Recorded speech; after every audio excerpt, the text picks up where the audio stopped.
Your mommy probably told you not to look at the sun. Well, I say screw your mama. If you listen to her, you won't be able to watch this video, as a fight between Yamamoto and Escanor would be like looking into the sun itself. These two are some of the hottest characters in fiction. No, not that type of hot! These characters can burn their foes to a crisp, but what would happen if they encountered each other? Yamamoto is the hot topic right now, with his recent Bankai reveal in the anime, so I'll start with him. Even without his Bankai, Yamamoto's an absolute unit. With just his physical strength, he can smash people through multiple city blocks, and his fire blasts dwarf even the tallest of buildings. He's durable enough to contain an explosion that was going to destroy an area many times the size of Katakura Town with his own body. And that was his own attack he sealed, so both his offense and defense scale to that level. His speed should be above the version of Ichigo who was reacting to and dodging Gin's Bankai, which was stated to be Mach 500, and has an ability to double its speed to Mach 1000. Yamamoto is around Aizen's level, and Aizen blitzed the same version of Ichigo, so Yamamoto's speed could easily be argued as being outright faster than Gin's Bankai. Gin later said he lied about the speed of his Bankai to Aizen, but the databook reaffirms that his Bankai is in fact Mach 500. There are also certain arguments for Yamamoto being faster than light, such as the slower Uryu seemingly outrunning his own shadow. But I personally don't think Bleach characters are consistently presented to be that fast, as Gin was clearly boasting about how fast Mach 500 was, and the speed of light is over Mach 800,000. Yamamoto's stats in the databook are all maxed out besides his stamina. Yamamoto's Bankai brings him to a whole new level. It's said Bankais increase a Soul Reaper's combat ability by about 5 to 10 times, and Aizen, the guy who knows pretty much everything, said Yamamoto has the ultimate Zanpakuto, so I would definitely give him the 10 times boost. His Bankai has 4 different abilities, split into East, West, South, and North. The East ability concentrates all of his heat into the tip of his sword, and it instantly vaporizes anything it touches. The West ability cloaks his body in an unbelievably hot cloak that reaches temperatures of 15 million degrees Celsius. It's almost impossible to approach Yamamoto in this state, and even the powerful Stern Ritter Royd Lloyd, who could defeat Kenpachi, would have been turned to ash from just being near him if he didn't have Blute activated.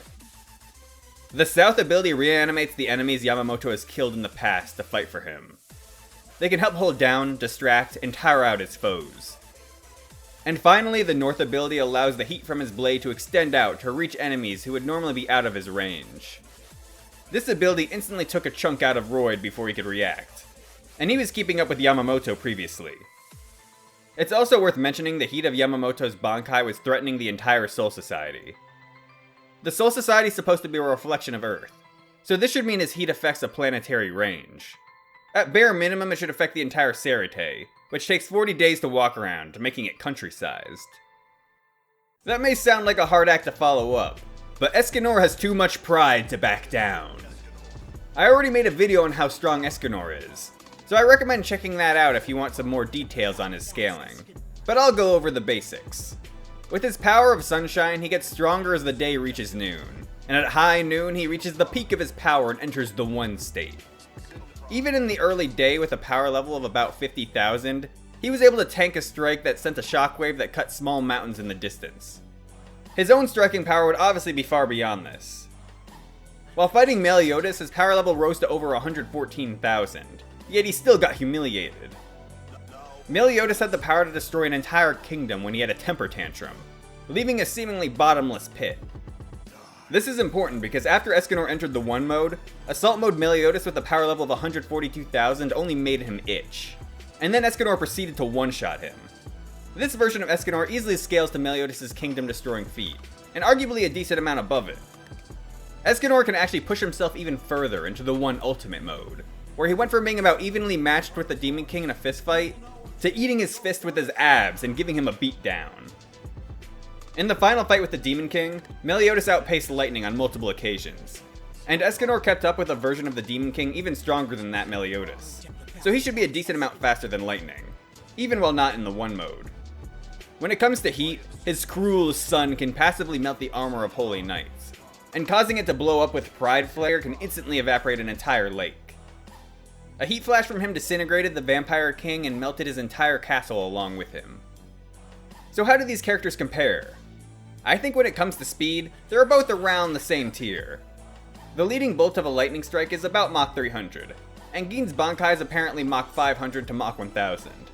So I think both Escanor and Yamamoto probably scale in the quad Mach range, at least as long as we take Gin's speed statement at face value. If you try to use the faster than light speed scaling for Yamamoto, he would obviously have the massive speed advantage. In terms of physical strength, I think Escanor takes the cake. Yamamoto's physical striking power is impressive, but it really isn't even as impressive as Galen's, who could only nick Morning Escanor's skin. When it comes to the one Ultimate Escanor, it wouldn't even be a contest anymore. In terms of durability, I think they're pretty close for most of the day, as Escanor can tank mountain destroying strikes, while Yamamoto can survive a multi-city level explosion.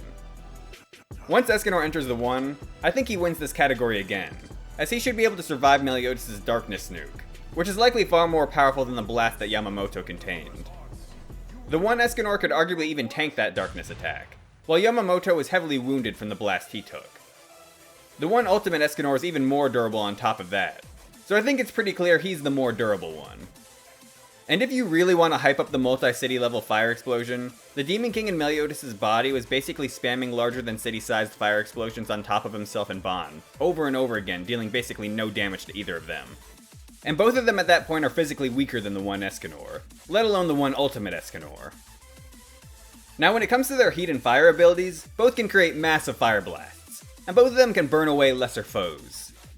Yamamoto's blast that could have wiped out an area many times that of Katakura Town would have likely been more devastating than anything we've seen from Escanor, but that's a move he had to set up in advance, and that level of power basically took him out when he had to take it himself. His strongest Hado technique looks powerful, and it even sacrificed his own arm, which would normally make it even more badass. But the problem is that Aizen literally just tanked it with no serious damage, which ended up just making it embarrassing. So while their fire attacks are seemingly comparable, I believe Escanor's durability would give him the edge in a heat exchange. Wait, why do I feel like I'm forgetting something? Bankai, Zanka no touch. Yamamoto's Bankai turns up the heat to a whole new level. Escanor's heat pales in comparison, so his fire attacks would likely do nothing to him. It would actually be like a cold shower. Escanor would be forced into trying to engage Yamamoto in close combat, but being close to Yamamoto and his Bankai is the last place anyone should want to be.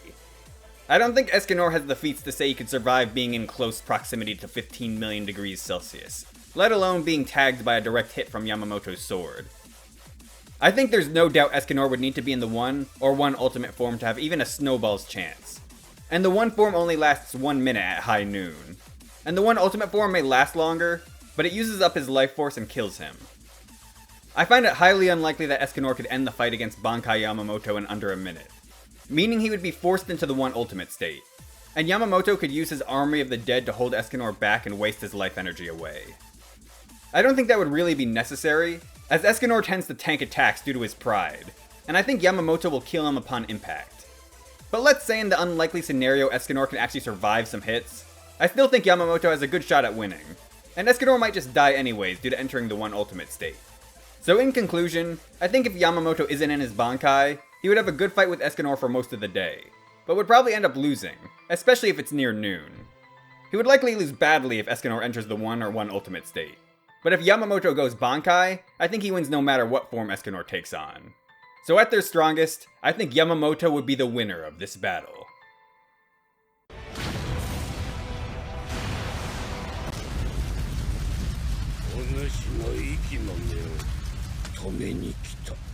Escanor!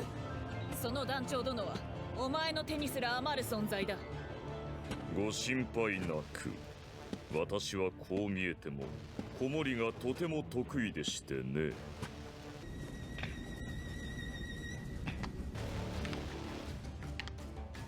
これは実に怪しがいがありそうです。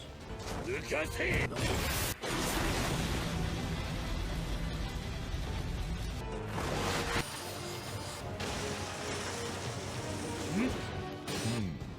せいぜいあがいてください。スーパースラッシュ。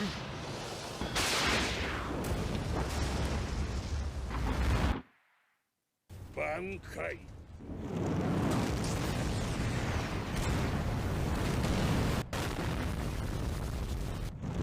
天下の太刀西残日極意。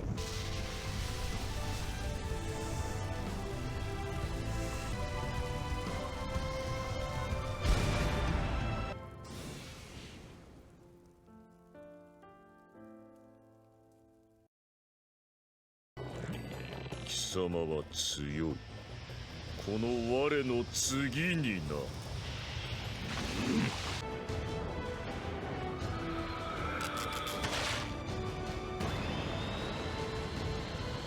その名はザ・ワン。ほざけ挽回。聖剣エスカノール。